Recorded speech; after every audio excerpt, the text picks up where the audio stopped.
Hello, आप सभी का इस एपिसोड में स्वागत है।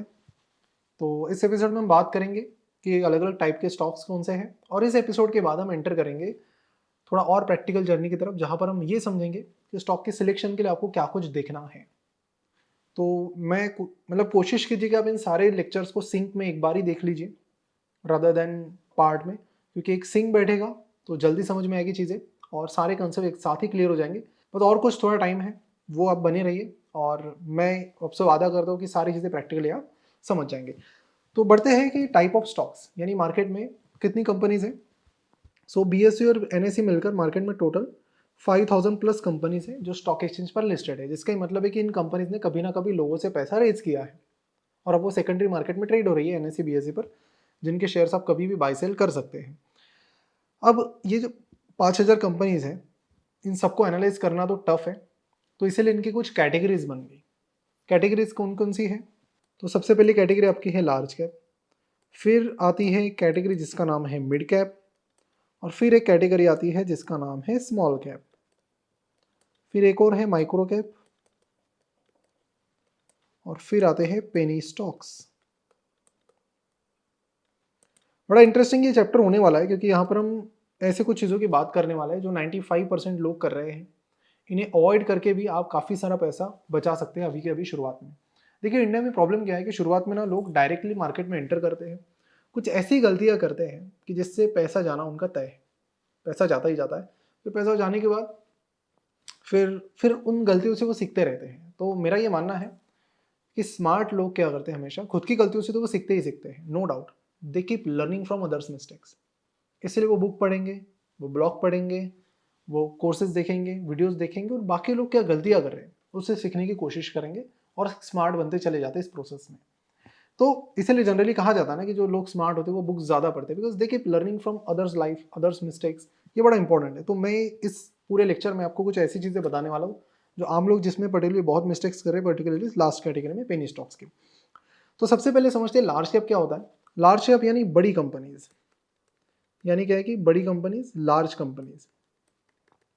लार्ज मतलब कितनी? तो फिलहाल करंट टाइम के हिसाब से जिन कंपनीज का मार्केट कैपिटलाइजेशन 1 लाख करोड़ से ज़्यादा है उन्हें कहा जाता है large cap company. Now you will ask me what is market capitalisation.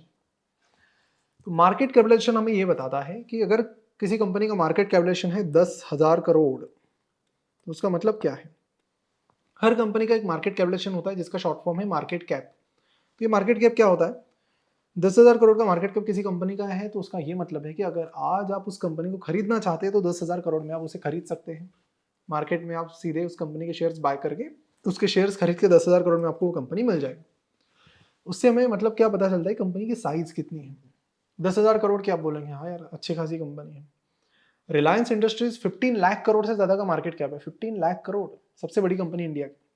आप बोलेंगे तो बहुत बड़ी कंपनी है, तो आती है लार्ज कैप कैटेगरी में। तो फिलहाल के हिसाब से जो भी कंपनी जिनका मार्केट कैपिटलाइजेशन 1 लाख करोड़ से ज्यादा है, they are large cap companies. आप बताइए कौन कौन सी कंपनीज होंगी इसमें, गेस कीजिए। H D F C bank है, आईसीआईसीआई बैंक है, एसबीआई है, इन्फोसिस है, टीसीएस है, टाटा मोटर्स है, कई सारी कंपनीज है, एशियन पेंट वगैरह वगैरह। तो ये जो कंपनी लार्ज कैप है, ये बड़ी कंपनीज है जनरली जिनका मार्केट कैपिटलाइजेशन 1 लाख करोड़ से ज़्यादा है।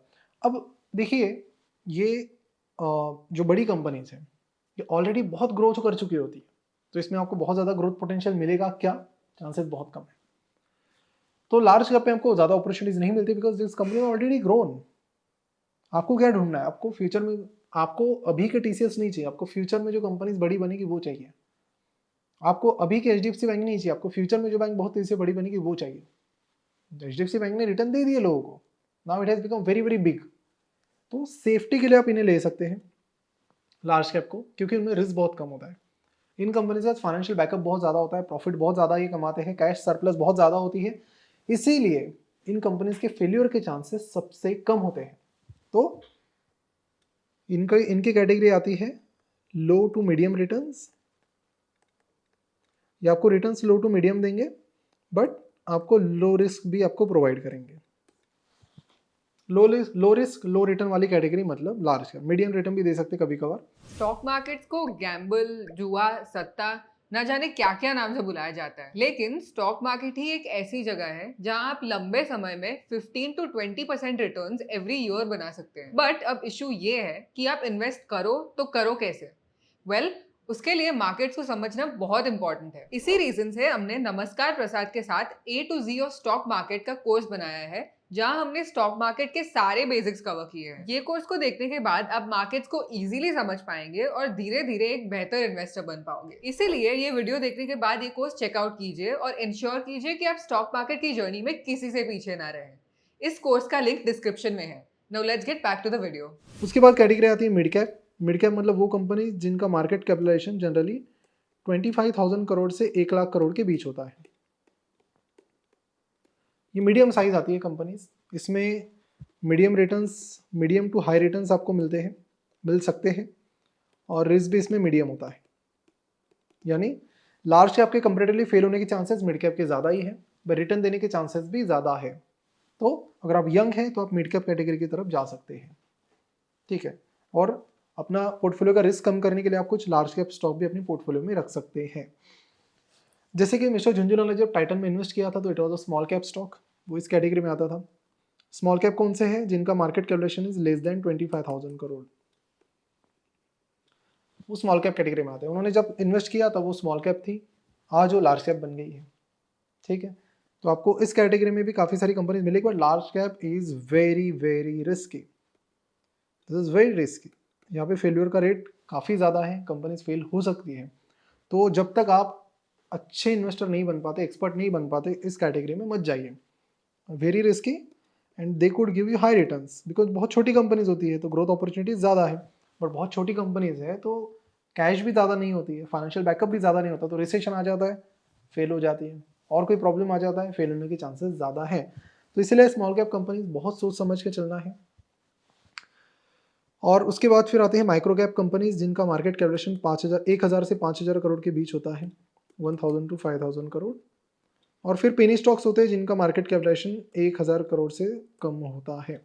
देखिए ये कोई फिक्स क्राइटेरिया नहीं होता है, मैं जो बता रहा हूँ ना, तो लार्ज कैप मतलब 1 लाख करोड़ से ज़्यादा, ये फिक्स क्राइटेरिया नहीं होता। ये इंडियन मार्केट बहुत तेज़ी से इवॉल्व हो रहा है।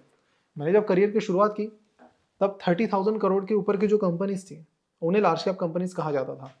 आज जो कंपनी 1 लाख करोड़ से ऊपर की है उन्हें लार्ज कैप कंपनी कहा जाता है। समझ रहे हो बात? मतलब मार्केट बहुत डेवलप हो रहा है, ठीक है। मार्केट डेवलप हो रहा है, मार्केट ग्रो कर रहा है, तो जैसे जैसे उनके क्राइटेरियाज भी बदलते जा रहे हैं।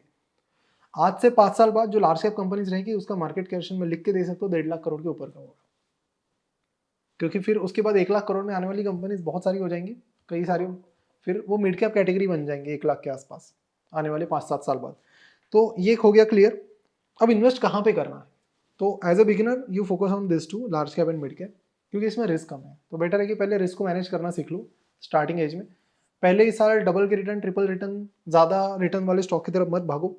पहले समझ लो मार्केट के पूरे जो इकोसिस्टम है उसे, और उसके बाद फिर धीरे धीरे आप स्मॉल कैप की तरफ जा सकते हो। माइक्रो कैप इज खतरनाक वाला, रिस्की, और पेनी स्टॉक तो डिजास्टर। पेनी स्टॉक्स जनरली कौन से स्टॉक्स होते हैं? जिनकी शेयर प्राइस 2 रुपये 4 रुपये होती है, और ये ऑलरेडी घिसे पिटे स्टॉक होते हैं। ये पे कभी, जैसे रिलायंस कम्युनिकेशन, इसका एग्जांपल मैं बताता हूँ आपको। रिलायंस कम्युनिकेशन, इसकी शेयर प्राइस एक समय 750 रुपये हुआ करती थी। कितनी? 750 रुपये। आज कितनी चल रही है? 10 रुपये से कम। क्यों? बिजनेस फेल हो गया। अब नाउ लोग इसमें इन्वेस्ट कर रहे हैं 10 रुपये की, कि इसके शेयर प्राइस 20 रुपये की, तो मेरा पैसा डबल हो जाएगा। होंगे क्या? चांसेस बहुत कम है, ये बिजनेस फेल हो चुका है ऑलरेडी। सेम चीज़ लोगों ने की। यस बैंक, जिसके शेयर प्राइस 350-400 रुपये थी, उसमें इन्वेस्ट किया लोगों ने, मतलब अभी रिसेंटली भी कर रहे हैं 20 रुपये 25 रुपये पे, कि वो पैसा डबल हो जाएगा। देखिए मार्केट में अपॉर्चुनिटीज इतनी है कि आपको 20% से ग्रो करने वाली कंपनीज कितनी सारी मिलेगी। 100 से ज़्यादा कंपनी इंडिया में जो 20% कंपाउंडेड सालाना बढ़ रही है, लोग उन्हें छोड़ दे रहे हैं। लोग किस पर फोकस कर रहे हैं? पीपल आर फोकसिंग ऑन ये कंपनी जो 2 रुपये में 4 रुपये। कभी भी शेयर प्राइस देखकर इन्वेस्टमेंट मत कीजिए। क्या देखकर करना है वो मैं नेक्स्ट चैप्टर में आपको बताऊंगा। बट पेनी स्टॉक्स में बहुत सारे बिगिनर फंस रहे हैं आज। 95% people beginner are making this mistake. 5 रुपये का कोई स्टॉक ले लिया, ठीक है, 25 रुपये हो जाएगा, मेरा पैसा डबल हो जाएगा। वोडाफोन आइडिया जो कंपनी खुद स्ट्रगल कर रही है, उसमें लोग पैसा इन्वेस्ट कर रहे हैं कि चलो मैं 10 रुपये इन्वेस्ट करूंगा, 30 हो जाएगा तो पैसा ट्रिपल हो जाएगा। उसमें ही पैसा चला जाता है इनका। उनका डाइवर्सिफिकेशन पूरा पेनी स्टॉक में ही होता है। बिरला कॉटसिन 1 रुपये का ले लिया, 10 पैसा हो गया, चला गया पैसा। And that has happened with many companies. तो ये वो कंपनीज होती है पेनी स्टॉक पर्टिकुलरली जो ऑलरेडी पहले तो बहुत हाई वैल्यूएशन मार्केट वैल्यूएशन होता है इनका, लेकिन बाद में फिर धीरे धीरे धीरे घिसा पीटा इनका काम हो जाता है।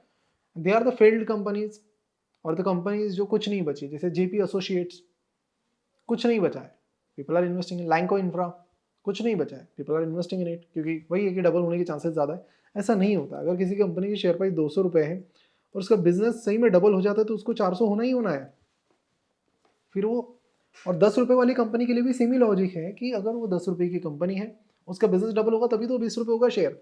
सो बहुत सारे लोग यहाँ पर एक बड़ी मिस्टेक कर रहे हैं। अगर आप इसे अवॉइड करेंगे तो आप 95% से उस 5% में चले जाएंगे, पहले ही सूझबूझ वाला इन्वेस्टर बन जाएंगे। तो कभी भी आपको शेयर की प्राइस देखकर इन्वेस्ट नहीं करना है, कंपनी देखकर इन्वेस्ट करना है। वो कंपनी में क्या कुछ देखना है, चलिए समझते हैं अगले लेक्चर में।